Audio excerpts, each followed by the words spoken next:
A couple of rather rebellious Catholic teens wanted to see a movie that at the time was rated R, and it was actually talked about in the schools and different places, forbidden to be seen by Catholic kids. So they dressed up with dark clothes, and each had on a big hoodie, and they came into the theater just shortly before the lights went down. And to their shock, the only seats that were available were in the front row. Hurriedly, and with their faces covered, they hurried down the aisle. And as they arrived up front, out of pure habit, they both genuflected and made the sign of the cross. This little story, while it's invented, reminds us of some of the traditions that easily identify us as Catholics. In the past, many of these traditions were really part of what we could call our Catholic culture. It really existed many years ago. For example, making the sign of the cross before and after meals in public, before beginning an important task, or before swinging a bat while stepping up to the plate in a baseball game, or making a sign of the cross before you play the University of Michigan. Genuflecting before entering your pew, wearing a scapular, or perhaps a medal of the Blessed Mother or of a saint, or wearing a silver or gold cross, having a medal of St. Christopher in your car, not eating meat on Fridays, frequent confessions, regular family attendance at Mass, prayers before meals, carrying a rosary, receiving a smudge of ashes on Ash Wednesday, fasting, having our throats blessed, hanging a cross in our homes, in adoration and kissing of the cross on Good Friday. So many of these actions that we're all familiar with, especially those of a gray tint, so many of those actions publicly defined us as Catholics before others.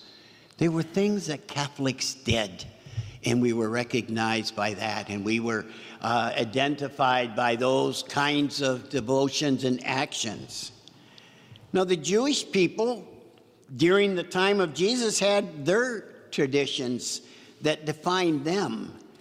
They were gathered together in what is called the Talmud. These are traditions about how to keep holy the Sabbath day for the Jewish people. What were the rituals to follow? What did you do in your home in preparation? What clothing one should wear? What laws, they had laws governing marriage and what it was to be like, business affairs, work, worship, and food.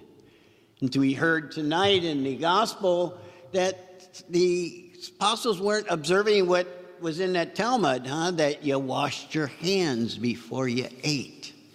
And so they began to question Jesus about that. Why do your followers not follow the traditions? Why aren't you keeping these laws? And I'm sure Jesus, perhaps, and I don't know, but I'm certain that he kind of had to roll his eyes a little bit and say, as you walked over here to complain about not washing the hands, did you see the hungry people on the side of the road? That sometimes we can make those rules and those traditions so strict that it doesn't allow us to work from the heart. And so Jesus was, trying to accept and affirm these Jewish traditions from the Talmud, but it was also a way for the Jewish community to have their culture, how to live in a secular world and keep your religious traditions. So through these traditions, their faith was woven into their everyday life. Everything they did, they learned from the Talmud, and they were able to incorporate that. And that's, in a sense, what we had with all of that Catholic culture, that it reminded us always that we are somehow connected with the Lord. So in today's gospel, the Lord does not criticize these traditions because he himself kept many of the traditions that the Jewish did because he was Jewish. What Jesus does criticize is traditions that are cut off from the faith that gives them life. These traditions do not automatically make a person holy. They were to remind the people who they are and what they were called to be. And that making the sign of the cross does not make us holy. It reminds us we need to get holy. We need to be connected to the Lord.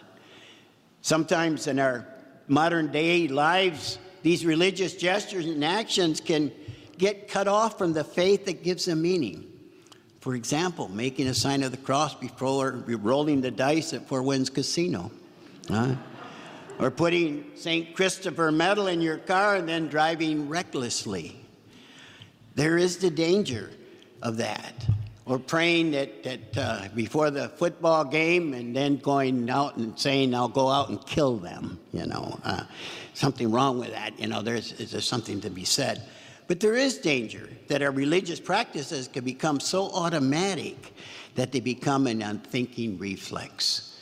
And so sometimes it's good to remember our old traditions and see what was the real foundation of them. It was to make our whole life, in some sense, being connected with God.